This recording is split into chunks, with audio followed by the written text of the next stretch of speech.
Hey guys, thanks for watching. Thanks for listening. This is your host Thomas Irie from On the Hot Podcast. Today, this will be the Combat Series episode number 14. Of course, this episode is going to be coming out on all four of our platforms: our Instagram account, our Facebook account, our YouTube account, and our Apple Podcast account.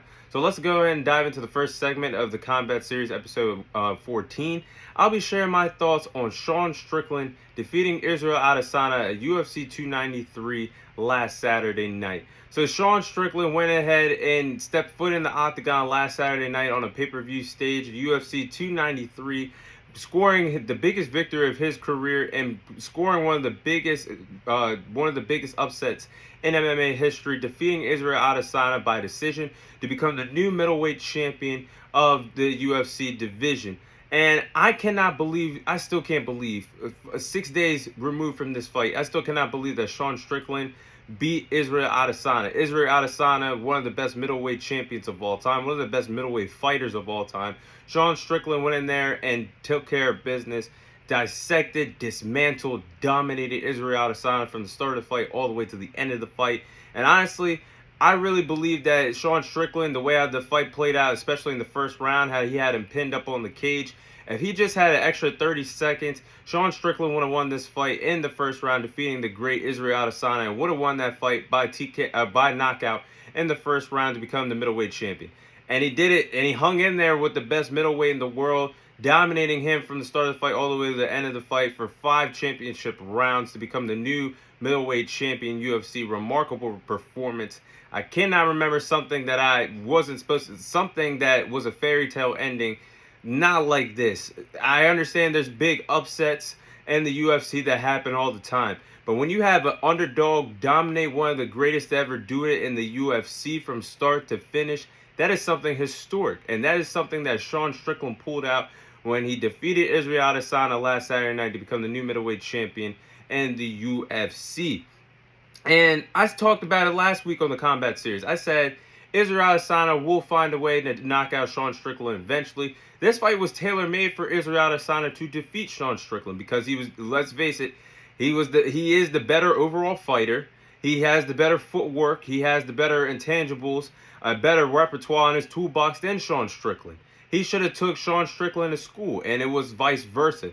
Sean Strickland threw everything that he had and then some at Israel Adesanya. He made him fear him from the first round all the way to the end of the fight. He made Israel Adesanya look very confused. He looked very lost. I never seen him look so lost in the UFC octagon before.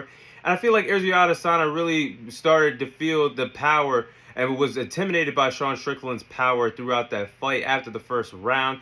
He was really confused of what to do offensively against Sean Strickland and wanted no parts of Sean Strickland's power for the rest of the fight, which made him intimidated, which made him second guess more times than none what he was supposed to do next. And that is why Sean Strickland took advantage of it. He dominated him for the whole entire fight, and it was a complete domination, and that is the reason why Sean Strickland is the new middleweight champion in the UFC today. And now we're talking about Sean Strickland scoring one of the biggest victories in UFC history. We're talking about him being a middleweight champion and the middleweight champion in the middleweight division. So who should Sean Strickland defend his middleweight title against first? Now, there's the guy that comes to my mind that should be first in line to challenge for the middleweight championship, and that is Dricus Du Plessis. I think he is definitely in line to fight for the middleweight championship. I would have said this if Israel Adesanya walked out of UFC 293, still the UFC middleweight champion as well.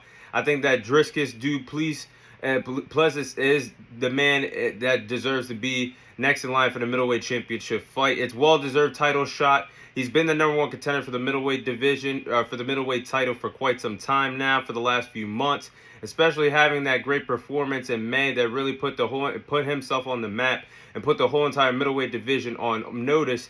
Now he deserves to be next in line. He should be the next man in line fighting for a middleweight championship next. And Israel Adesanya, I get it.